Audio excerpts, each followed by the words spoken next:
In this lesson, you will learn how firewalls were created to provide rudimentary network security and how they evolved into next-generation firewalls to keep up with the ever-changing threat landscape.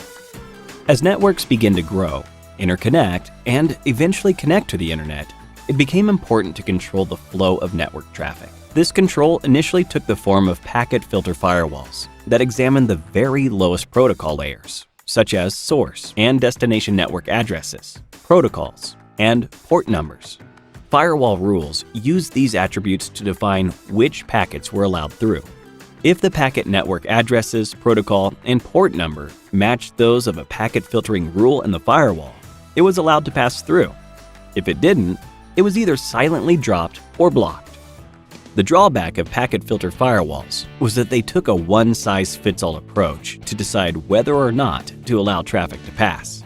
And bad actors could bypass firewall rules. What would stop a bad actor from injecting rogue packets through acceptable protocols and ports, or exploiting a bug in computer networking software? To offset this weakness, additional criteria for blocking or allowing traffic was developed in second-generation firewalls. Second-generation firewalls, called stateful firewalls, were designed to observe these network connections over time. They would watch as new network connections were made and continuously examine the conversation between the endpoints. If a connection behaved improperly, the firewall blocked that connection. Any packets that didn't belong to a known conversation were dropped. While this was an improvement, second-generation firewalls still couldn't block rogue packets if they were using an acceptable protocol, such as HTTP. The explosion of the World Wide Web promoted HTTP as one of the most frequently used network protocols. The problem is that HTTP is used in many ways, such as static text content, e-commerce, file hosting, and in many other kinds of web applications. Because they all use the same port number, the firewall is not able to distinguish between them. Network administrators needed to distinguish between these web applications to block the malicious ones and allow the beneficial ones. To determine how protocols such as HTTP are used, the firewall must look deeper into the data payloads. Third-generation firewalls do just that. While still stateful, these firewalls understood the higher-level protocols and the applications inside them, and controlled different uses of the same basic protocol. This is known as application layer filtering. Firewalls that implement application layer filtering can understand protocols such as HTTP, FTP, DNS, and others. In the case of HTTP, it can differentiate between browser traffic to a blog, a file sharing site, e-commerce, social media, voice over IP, email, and many more. Our increasing connections through the internet also precipitated profound changes to the way we work, play, entertain, and do commerce. Businesses evolved to take advantage of cheaper multi-cloud services, and the convenience of mobile and IoT devices dramatically expanded network edges, thereby increasing the attack surface.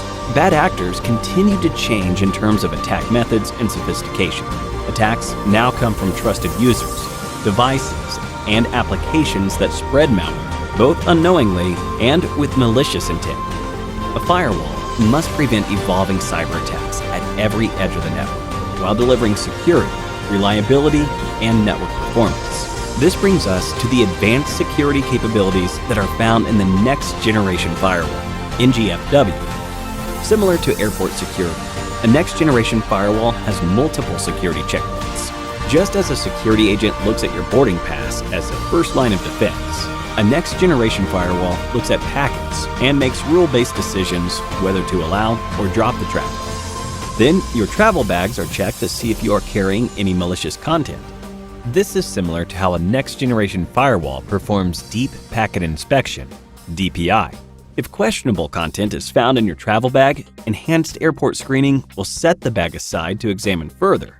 This is similar to how the next-generation firewall sends malicious content over to a sandbox for further analysis. As networks continue to evolve and introduce new challenges, next-generation firewalls also evolve. For example, they have the ability to control applications, either by classification or based on who the user is. Application-level security helps protect web browsing clients from attacks and threats. Next-generation firewalls also adopted various segmentation approaches that segregate users, devices, and applications, which are aligned to business needs. By segmenting networks rather than using a flat network, the firewall helps eliminate a single point of entry, which made it easier for cybercriminals to get inside the network and spread threats across the network. Next-generation firewalls also deliver high-performance inspection and greater network visibility with little to no degradation to support and protect modern distributed data centers that are within a complex and hybrid IT infrastructure. Hybrid data centers offer businesses greater agility, flexibility, and scale on demand, as well as an expanded attack surface that requires an equally evolved security strategy. High-performance inspection includes applications, compute resources, analytics, encrypted data that moves throughout the infrastructure, and data storage across multiple private and public clouds.